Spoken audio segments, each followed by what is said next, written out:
राधे राधे। मित्रों, भगवान कृष्ण जो है हमेशा यह देखते हैं कि मेरा जो भक्त है वो कितना सीधा साधा है, कितना भोला भाला है।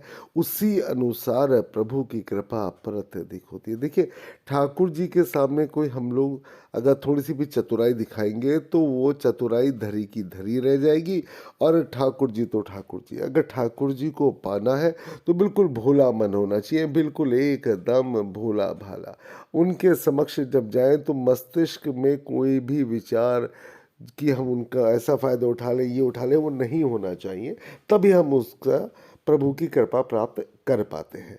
ऐसी एक बहुत सुंदर सी कथा आपको सुनाने जा रहा हूँ। ऐसे ही एक व्यक्ति था, वो बहुत ही सीधा साधा था और अपने एक गुरु के आश्रम में वहाँ पर जाकर उनकी सेवा करने लगा। गुरुजी भी बड़े प्रसन्न थे कि भाई ये बंदा मेरी बहुत सेवा करता है।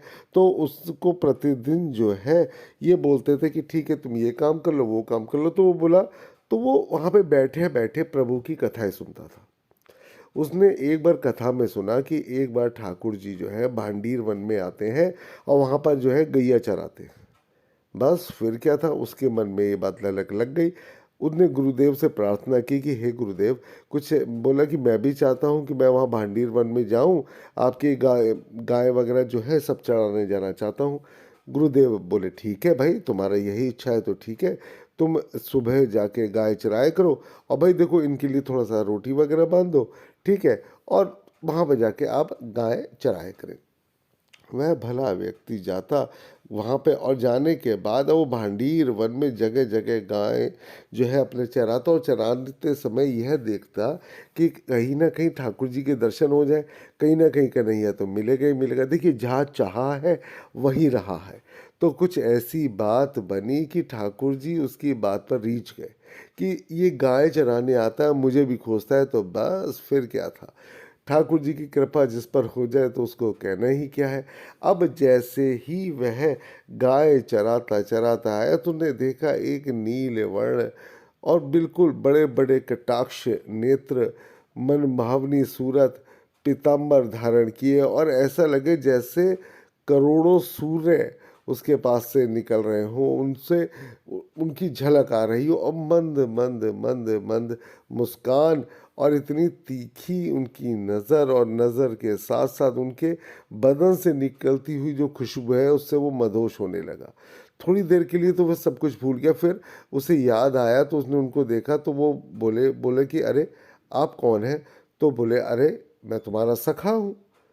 तो अब क्या था, दोनों में धीरे धीरे वो सीधा साधा व्यक्ति, उसे क्या पता है, तो ठाकुर जी उसने पूछा कि मैंने ये सुना है कि आप यहाँ पे गाय चराते। बोले हाँ यही तो मैं हूँ। बोले और तुम्हारी गाय कहाँ है? बोले ये देखो। उन्होंने देखा दूर दूर तक गाय गाय थी। अब तो भाई दोनों में मित्रता हो गई।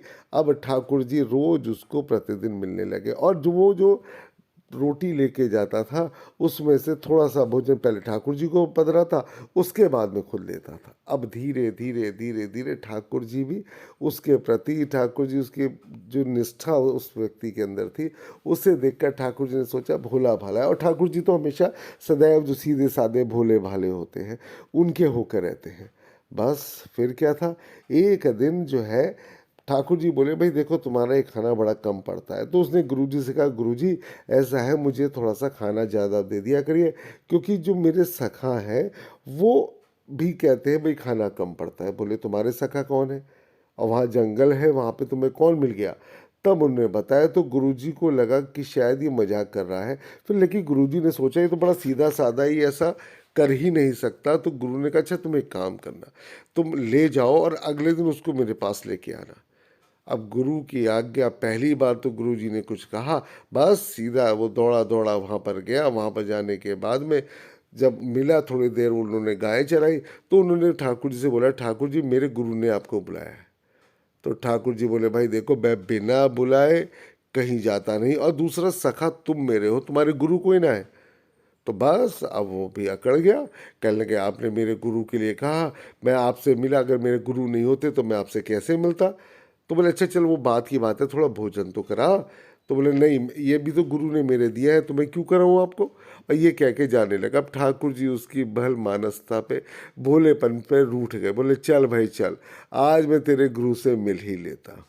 और उसके बाद ठाकुर जी बस उसके कंधे पर चढ़कर और बस गांव की तरफ निकल गए, और जहाँ ठाकुर जी को गुरुदेव ने देखा, बस बस बस फिर क्या था, गुरुदेव की आंखों से प्रेमाश्रु बहने लगे।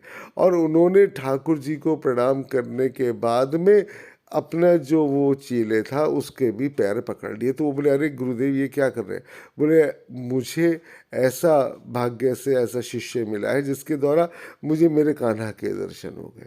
अगर तुम नहीं होते तो मुझे ठाकुर जी के दर्शन कैसे होते? तो मित्रों, कहानी का छोटा सा अर्थ ये है कि आप मन से भोले रहिए तो ठाकुर जी आपके पास सदैव रहेंगे। ठाकुर जी के सामने चालाकी मत करिए, आप जैसे हैं वैसे। ज़रूरी नहीं है कि आप उनको सोना के मतलब जेवर चढ़ाएं, कुछ भी चढ़ाएं। अगर आपने उनको मन से, अगर आपने सोचा कि प्रभु के लिए मैं कुछ भी थोड़ा सा ले लेता हूँ या कुछ भी, अरे आपने उनको तुलसी की माला भी पहना दी तो बस ठाकुर जी प्रसन्न भय। कहने का अर्थ मित्रों यह है कि ठाकुर जी आपके प्रेम के भूखे हैं। आप जितना उनको प्रेम से खिलाओगे, जितना प्रेम से, जिस भाव से उन्हें मानोगे, उतना ही वह आपके समक्ष रहेंगे। आप सभी की मंगल कामना के साथ, राधे राधे।